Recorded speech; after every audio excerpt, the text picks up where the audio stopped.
আলাইকুম, one sentence grammar বাংলাতে আপনাকে স্বাগতম। আজকের এই পর্বে আমরা একটি বাংলা বাক্যের ব্যাকরণ নিয়ে আলোচনা করব। বাক্যটিতে দেয়া আছে, আরাফাত ও জান্নাত খুব সকালে স্কুল বাসে উঠে বসলো। বাক্যের প্রথমে যেহেতু আমরা একটা দাঁড়িয়ে পেয়েছি, আমরা প্রথম কর্তা বের করব, তারপর কর্ম বের করব, তারপর ক্রিয়া বের করব।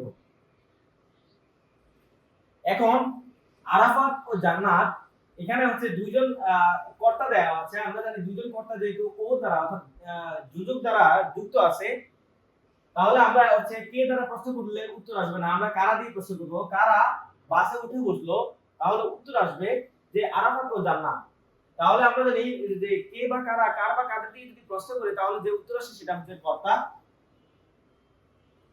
এই খুব সকালে দেওয়া আছে স্কুল বাসে উঠে বসলো, এখানে কর্ম নেই, তো আমাদের কর্তার পরবর্তীতে আমরা সরাসরি ক্রিয়া পেয়েছি। সরাসরি আমরা কর্তার পরে সরাসরি ক্রিয়া পেয়েছি, আমরা এখানে কর্ম পাই নাই। এটা ক্রিয়া বিশেষণ, এটা স্বাভাবিকভাবে দুইটা বিশেষ্য এখানে এসেছে। আর এখানে মূলত আমরা আজকে আলোচনা করব বর্গ নিয়ে, অর্থাৎ একাধিক ওয়ার্ড যদি একাধিক শব্দ যদি একত্রে আসে তাহলে এটা বর্গ হয়। এই বর্গ নিয়ে আমাদের মূল আলোচনা।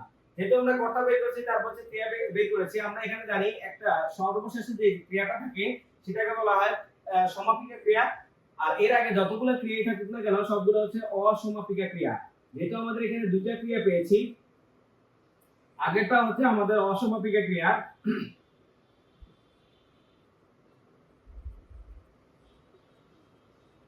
অসমাপিকা আর সমাপিকা মিলে স্বাভাবিকভাবে আমাদের যৌগিক ক্রিয়া হয়। আর যৌগিক ক্রিয়াটা আমাদের ক্রিয়াবর্গ।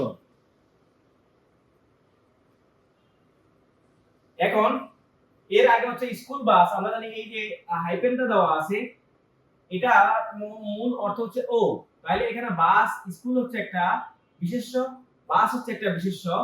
আবার এখানে খুব সকালে একটা ক্রিয়া বিশেষণ, এর আগে যেটা খুব, এটা একটা ক্রিয়া বিশেষণ। এখন আমাদের মূল যে আলোচনার বিষয়, আমরা এখানে প্রথম উদ্দেশ্যটা বের করব।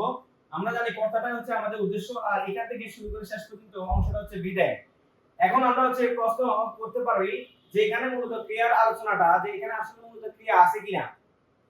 যেহেতু ক্রিয়া আছে তাহলে এটা সমাপিকা ক্রিয়া। আবার এখানে সমাপিকার আগে একটা ক্রিয়া আছে, এইজন্য এটা অসমাপিকা ক্রিয়া। সমাপিকা আর অসমাপিকা মিলে আমরা যদি হয় যৌগিক ক্রিয়া, আর যৌগিক ক্রিয়াটা ক্রিয়াবর্গ। যেহেতু এখানে বাক্যের মধ্যে ক্রিয়া আছে, এটা সক্রিয় ক্রিয়া। আর যদি না থাকতো তাহলে এটা অক্রিয় ক্রিয়া হতো। এই বাক্যের মধ্যে আমাদের কর্ম নেই, এই জন্য এটা অকর্ম ক্রিয়া। যদি কর্ম থাকতো তাহলে এটা সকর্ম ক্রিয়া হতো। এটা কি সরল ক্রিয়া? অবশ্যই এটা সরল ক্রিয়া, কারণ কি এখানে কর্তা আছে আর ক্রিয়া আছে। যদি একটা ক্রিয়া থাকে অর্থাৎ সমাপিক ক্রিয়া যদি একটা থাকে, তাহলে এটা অবশ্যই কি হবে? সরল ক্রিয়া হবে, যৌগিক অথবা জটিল ক্রিয়া হবে। এর পরবর্তীতে আমরা যে জানি এখানে ক্রিয়া বিশেষণ দেওয়া আছে, আর দুইটা বিশেষ্য দেওয়া আছে। এইখানে এই দুইটা বিশেষ্য, আমরা জানি বিশেষ্য ও বিশেষ্য যদি থাকে তাহলে আমরা এই দুইটাকে বলি বিশেষ্য বর্গ।